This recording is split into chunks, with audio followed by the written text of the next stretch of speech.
You wake up at 6 a.m., brave a crowded commute, clock in 8 hours of repetitive tasks, return home exhausted, grab a quick dinner, watch something to numb your mind, and fall asleep. The next day, the cycle begins again, Monday through Friday for 40 years, just to pay bills, meet deadlines, and maybe, just maybe, retire before you die. This is the life of millions, an existence packaged in routine and debt. But what almost no one realizes is that this prison didn't start with your first job. It started on your very first day of school. Before you even knew what freedom was, you were trained to surrender it. While they called it education, what you experienced was domestication. And the school didn't fail. It worked exactly as designed, to tame you. In this video, we're going to tear that veil apart, and maybe, for the first time, you'll understand why you feel like you've never truly had a choice. The dawn of domestication. Before you learned to read, you learned to ask permission. Before you understood the world, they taught you to be quiet and repeat. School didn't begin as a space for discovery, but as a factory for behavior. Desks in straight rows, bells marking the time, rewards for those who obey, punishment for those who question. This is no accident. It is silent conditioning. Every assignment, every correction, every grade is training you to associate value with external approval and to learn how to function, not how to think. This is how natural curiosity dies young, not with screams, but with conditioned praise.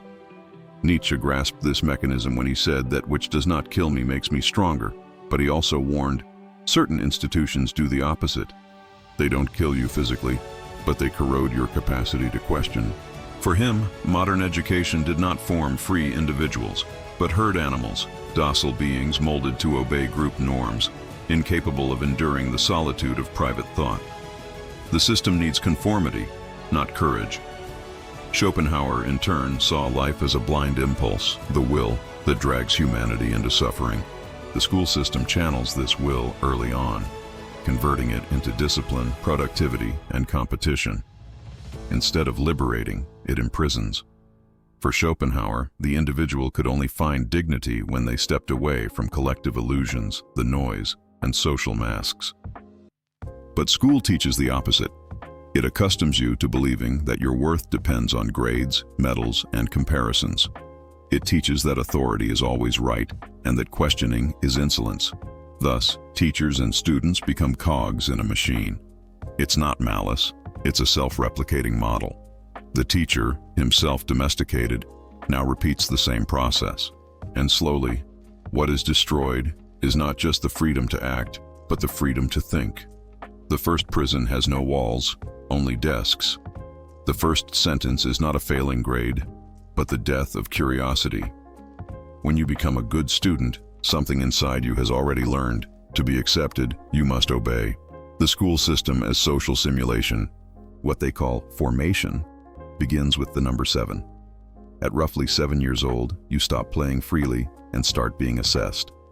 That's when your existence begins to be measured, recorded, and compared. The yardstick is now external.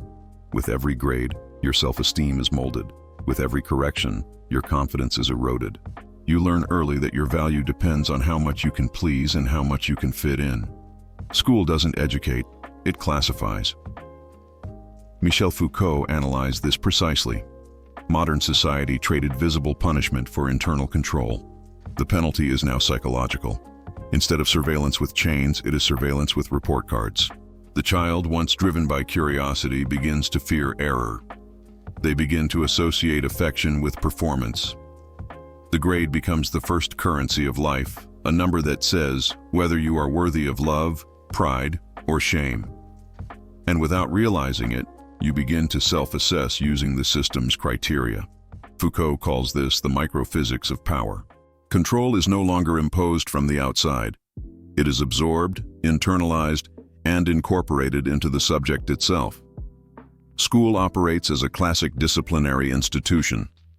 It creates docile bodies, trained minds, and souls accustomed to policing themselves. Power no longer needs to show itself because it already dwells within the one who suffers it. The fear of making a mistake replaces the desire to learn. You stop raising your hand, you stop asking questions. You learn that it's safer to repeat what is expected than to risk what you think.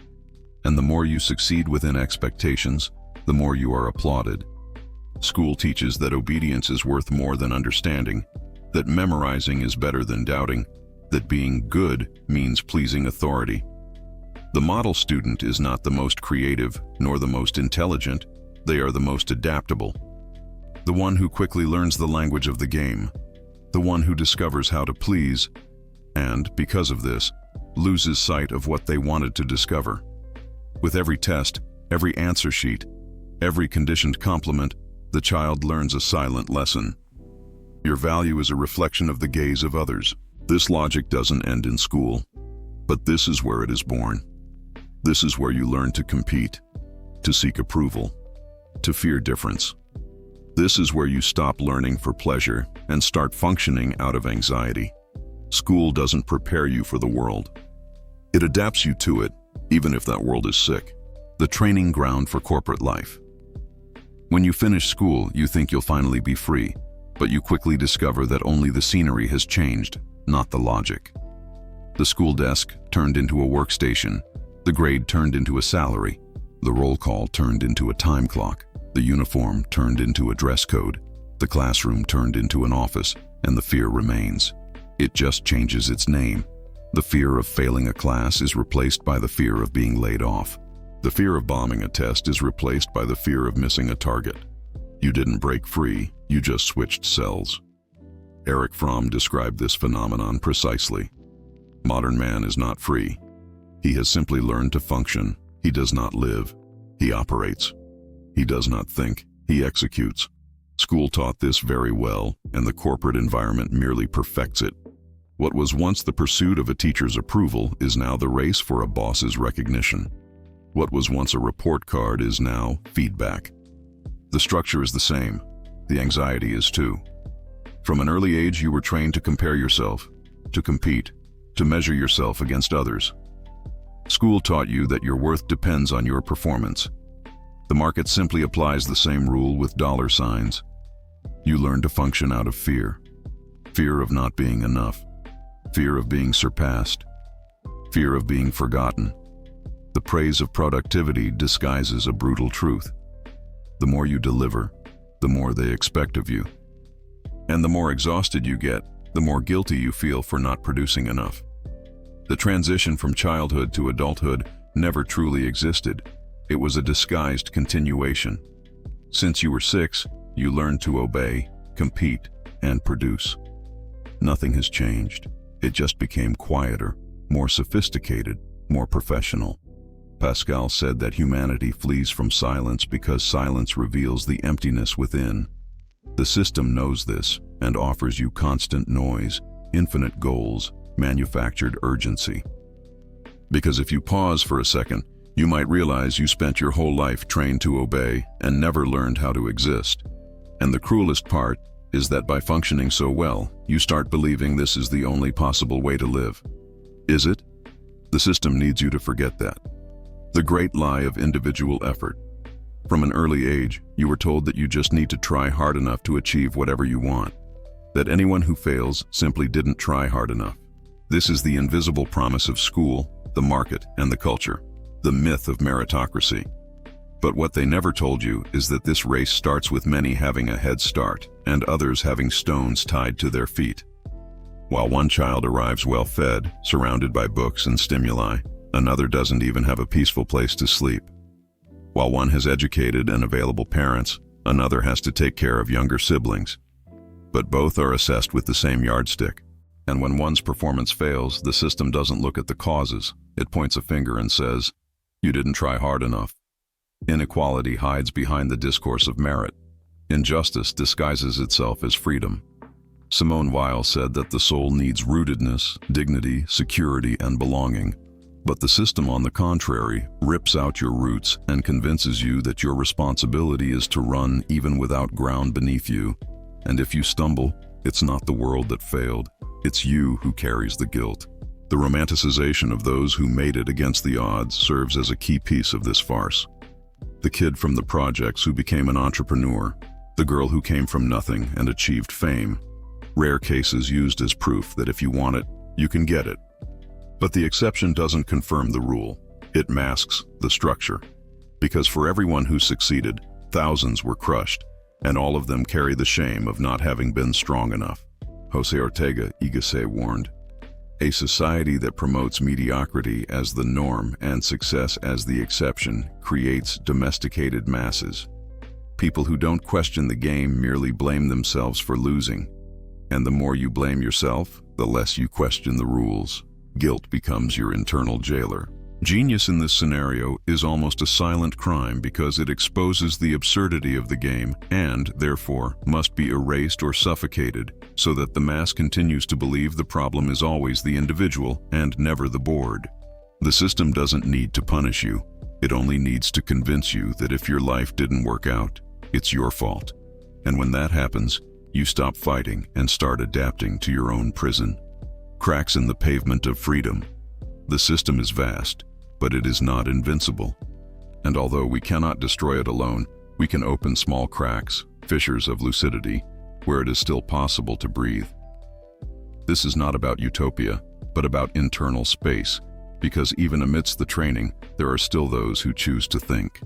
Ivan Illich, a fierce critic of compulsory schooling, argued that the school system confuses process with product, teaching with learning, and diploma with competence.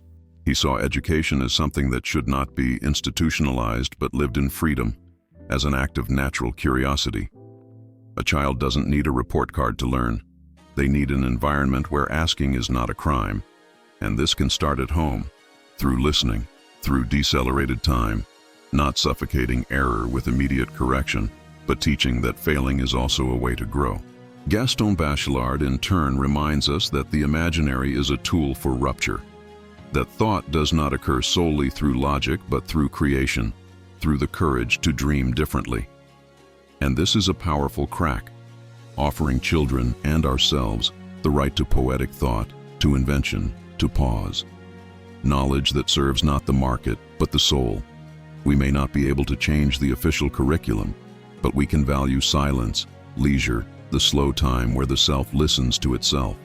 We can protect the right not to know, to change one's mind, not to perform. Small choices that, accumulated, become resistance.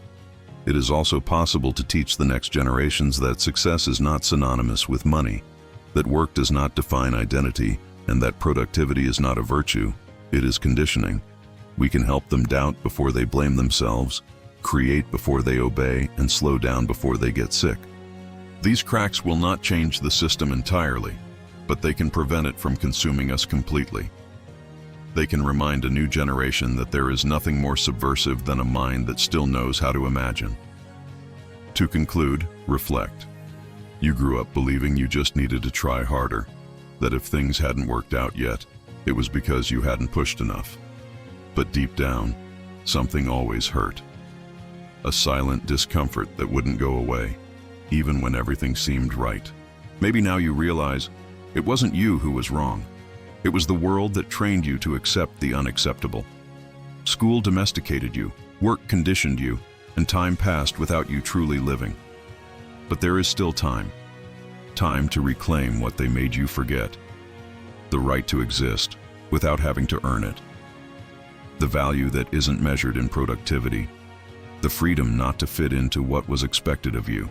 Maybe you can't change the system, but you can prevent it from swallowing you whole. And that, in itself, is resistance. If this video resonated with you, drop a like, subscribe to Lovecraftian Psychology, and share it with someone who you know is also tired of pretending. And answer me in the comments. At what moment in your life did you start feeling trapped? I read everything, because sometimes only those who think differently understand the value of being heard. And if that question follows you for the next few days, then this video isn't over yet.